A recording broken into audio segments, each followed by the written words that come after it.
السلام عليكم ورحمة الله وبركاته. أخوانا أحباب في الله، طبعا ليلة الجمعة ويوم الجمعة احنا دايما زي ما معودينكم نذكركم بالصلاة على النبي صلى الله عليه وسلم. بس أنا جاي أديك ملحوظة وأديك ملحوظة، إنك حاولي تتخلقي بأخلاق محمد صلى الله عليه وسلم، وأنت كذلك. يا جماعة، فين أخلاق النبي صلى الله عليه وسلم؟ في المعاملات، في المجاملات، في المحلات، في الأمانة، في الصدق، في الوفاء، في الرحمة على الأطفال، في برك للكبار. فين فين أخلاق النبي صلى الله عليه وسلم؟ أنا جاي أنبهكم، مش بس إنك تصلي على النبي، تمام جميل، بس الأفضل إنك تتخلق بأخلاق النبي صلى الله عليه وسلم. الأفضل أن تتخلق كما قال الله عز وجل: وإن تطيعوه تهتدوا وما على الرسول إلا البلاغ.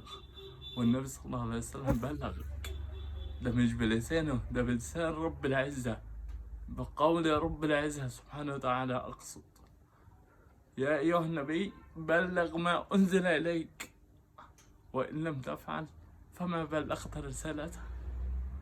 فالنبي بلغ، النبي حذرك. النبي صلى الله عليه وسلم قيل: كل أمتي إن شاء الله معافى إلا من أبى. قيل: وما هي أبى يا رسول الله؟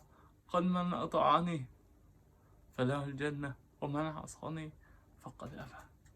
فأنت متعسيش، النبي صلى الله عليه وسلم تخلق، وانتي تخلق بأخلاق حبيبك. هو ده لبس زوجات النبي وصحابيات النبي صلى الله عليه وسلم الذين كانوا في عهده. انت كراجل مسلم كبير او صغير، دي اخلاق الصحابة، اخلاق ابو بكر وعمر وعثمان وصهيب وجليبيب وخبيب، ده اخلاقهم.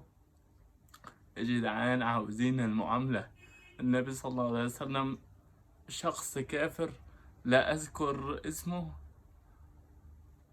وصف النبي صلى الله عليه وسلم بالصادق الامين. طب وانت فين اخلاقك؟ فين صدقك؟ فين انك توفي بعهدك؟ فين انك تتقي ربك في شغلك، مع زوجتك، اولادك؟ ما تظلمش زوجتك، وانت ما تفتريش على زوجك.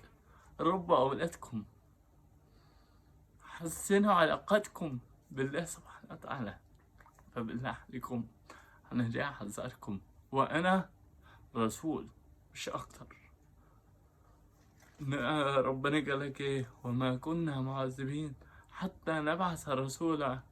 مش الرسول اللي هو انا بينزلك في السماء، لا، الرسول اللي هو شخص هيجي زيي يذكرك بأخلاق النبي صلى الله عليه وسلم، مش أكتر.